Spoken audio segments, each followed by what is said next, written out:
Hi, I'm Chad. In this video, we will look at how you can review your submissions for lead forms.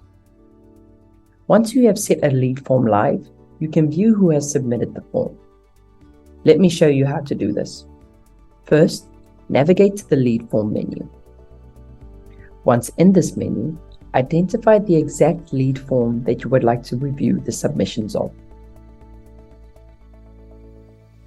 Once you have clicked on the form, you will see that there is a Submissions tab. In here, you can review all the submissions for this particular form. Each contact will display the date and time, the result, and the form data associated with each submission.